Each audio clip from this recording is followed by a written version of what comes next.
Viewers আশা করে ভালো আছো। প্রতিবারে না আপনার সামনে নতুন আরেকটি ভিডিও নিয়ে চলে আসলাম। আজ আলোচনা করব যে আপনারা এসএসসি 2025 যা যারা পরীক্ষাটা দেবেন, যে আপনাদের কয়টা সাবজেক্টে এ প্লাস থাকলে মূলত আপনাদের মূল যে রেজাল্টটা জিপিএ 5 আসবে, আজকে এই নিয়ে আলোচনা করব। অনেকে কিন্তু একটা জিনিস ভুল জানে, যে অনেকে ভাবে যে সব সাবজেক্টে যদি এ প্লাস থাকে তাহলে টোটালি যে জিপিএ 5টা আসে কিন্তু তা না।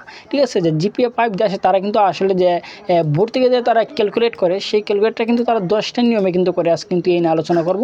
তার জন্য ভিডিওটা সবার কিন্তু জানা দরকার যে এসএসসি 2025 যারা দেবেন, কারণ আপনি যদি এই বিষয়টা না জানেন যে কয়টা বিষয়ে আপনার প্লাস থাকলে জিপিএ 5 আসবে, তাহলে তো আপনি পরীক্ষাটা দেবেন, একটা ফোকাস তো অবশ্যই আপনার থাকতে হবে। ঠিক আছে, যদি আপনাদের লক্ষ্য যদি না থাকে তাহলে তো আপনার ভালো রেজাল্ট আপনি আনতে পারবেন না। তার জন্য ভিডিওটি কন্টিনিউ করবেন, কোনো স্কিপ করবেন না। তার আগে বলিনি, আপনি যদি এই চ্যানেল নতুন হয়ে থাকেন তারা আপনার কাছে রিকোয়েস্ট থাকবে যে এই ধরনের নিত্য নতুন অল এডুকেশন আপডেট সবার আগে পাওয়ার জন্য অবশ্যই চ্যানেলটি সাবস্ক্রাইব করে পাশে রাখবেন, কারণ আপনার লাইক আমাকে সাবস্ক্রাইব কারণ কিন্তু নতুন আরেকটা ভিডিও তৈরি করার অনুপ্রেরণা সৃষ্টি করে।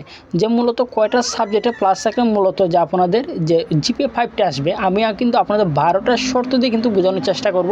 আপনার ভিডিওটা সম্পূর্ণ দেখবেন, কোনো স্কিপ করবেন না। প্রথমত আপনার যেগুলো সাবজেক্টের পরীক্ষা হয় সেটা হচ্ছে বাংলা, ইংরেজি, গণিত, ধর্ম, বিজ্ঞান, সমাজ, তথ্য যোগাযোগ প্রযুক্তি এবং গ্রুপ ভিত্তিক 3টা সাবজেক্ট এবং চতুর্থ বিষয় কিন্তু একটি।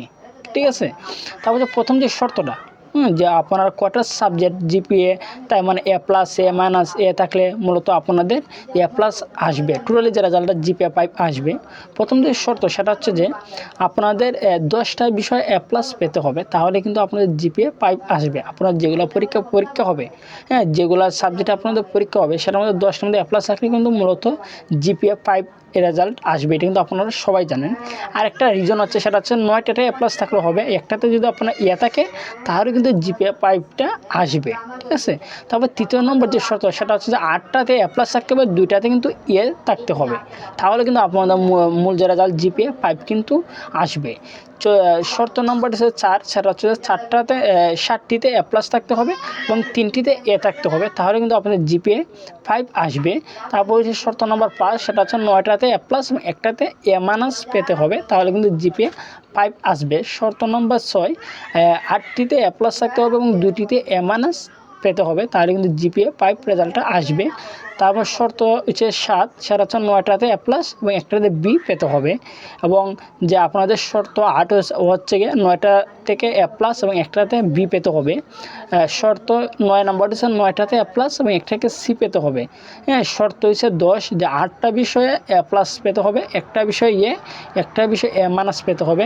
তারপর হচ্ছে যে শর্ত 11, 8টা বিষয় এ প্লাস, একটি বিষয় এবং একটি বিষয় এ মাইনাস পেতে হবে।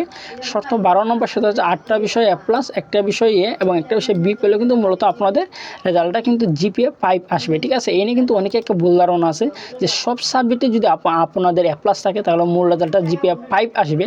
এটা হলে আসে ঠিক সবার, যেমন আপনি সব সাবজেক্টে যদি এ প্লাস থাকে তাহলে মূল রেজাল্ট কিন্তু জিপিএ 5 আসবে। এর মধ্যে যে আমি আপনাদের বাকি যে শর্তটা বললাম, 11টা যে শর্ত বলছি, এই শর্তের মধ্যে যদি আপনি যে কোনো মনে করেন যে 10টা সাবজেক্টে আপনাদের এ প্লাস থাকতে হবে তা না, কিন্তু 10 মধ্যে 8টাতে এ প্লাস পান, 2টাতে যদি এ পান, তাহলে কিন্তু মূলত আপনার রেজাল্টে জিপিএ 5 আসবে। ঠিক আছে, আপনি যে পরীক্ষার আগে যদি এই যে ক্যালকুলেশনটা যদি জেনে রাখেন, তাহলে কিন্তু আপনি যে পরীক্ষা দেবেন আপনার কিন্তু একটা মার্কের উপর একটা ফোকাস থাকবে যে আমি এই 8টা সাবজেক্টে আমার প্লাস আনা লাগবে আর 2টা সাবজেক্টে আমার এ আনা লাগবে, যাতে আমার জিপিএ 5টা আসে। ঠিক আছে, আজকে তার জন্য মূলত ভিডিওটা নিয়ে আসলাম যে আপনাদের পরীক্ষায় কিন্তু সবার এই বিষয়টা জানার দরকার। ঠিক আছে, তারপর না বুঝে থাকেন অবশ্যই কমেন্ট করে জানাবেন। যদি ভিডিওটি ভালো লাগে থাকে অবশ্যই লাইক দেবেন। আর আপনি যদি এই চ্যানেল নতুন হয়ে থাকেন তারা আপনার সাথে রিকোয়েস্ট থাকবে যে এই ধরনের নিত্য নতুন নলেজ এডুকেশন আপডেট সবার আগে পাওয়ার জন্য অবশ্যই চ্যানেলটি সাবস্ক্রাইব করে পাশে রাখবেন। ধন্যবাদ, দেখা হবে অন্য কোনো ভিডিওতে।